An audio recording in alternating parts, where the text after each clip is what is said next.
ముఖ్యమంత్రి గారు ఒక పుస్తకం రిలీజ్ చేసినాడు ప్రభుత్వం తరపున, తెలంగాణ గ్రోత్ స్టోరీ అని. అందులో ఏం రాస్తుంది? 1,50,000 కోట్లతో మూసి అభివృద్ధి చేస్తామని రాస్తుంది. మేము అడుగుతా ఉన్నాం, మొన్నటి నుంచి నిలదీస్తా ఉన్నాం, దేనికోసం 1,50,000 కోట్లు? ఎవడి కోసం? 1,100 కోట్లతో తెచ్చేస్తే మూసి పునరుజ్జీవం అయిపోద్ది కదా అంటే వాళ్ళు చెప్పే కారణాలు ఎంత వింతగా ఉన్నాయో ఒక్క నిమిషం మీకు చెప్తాను. వాళ్ళు ఏమంటారు?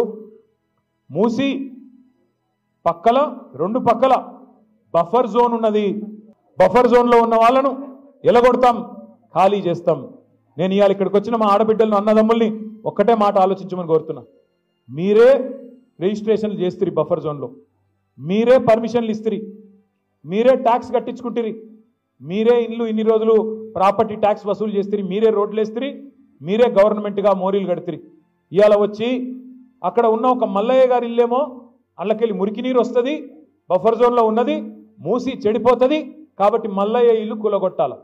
మరి నేను అడుగుతా ఉన్నా ముఖ్యమంత్రి, మల్లయ్య ఇల్లు కూలగొడతావు, మరి రేపు బఫర్ జోన్లో నువ్వే ఒక పెద్ద రియల్ ఎస్టేట్ కంపెనీ వాడికి ఇచ్చి వాడు మాల్ కడతాడు, మల్లయ్య ఇల్లు కూలగొట్టి మాల్ కడతాడు.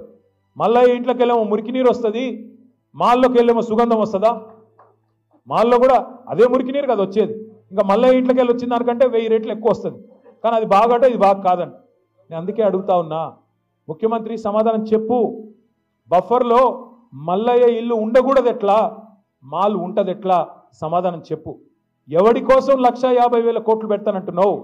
దేనికోసం పెడతానంటున్నావు? మాకు అర్థమవుతున్నది. మూసీ మే లూటో ఢిల్లీ మే బాటో, మూసీలో లూటో ఢిల్లీ మే బాటో. ఎందుకు? నీ బాసులు ఢిల్లీలో ఉన్నారు, వాళ్ళ కోపం వస్తే నీ తుమ్మితో ఊడిపోయే ముక్కు నీది, ఎప్పుడు ఊసిపోతుందో తెలియదు. రాహుల్ గాంధీకి మూటలు పంపకపోతే ఆయన ఊకోడు, మళ్ళీ పైన ఇంకా ప్రియాంక గాంధీ గారు ఉన్నారు, ఇంకా చాలా మంది పెద్దలు ఉన్నారు, వాళ్ళకు మూటలు పంపాల్సిందే.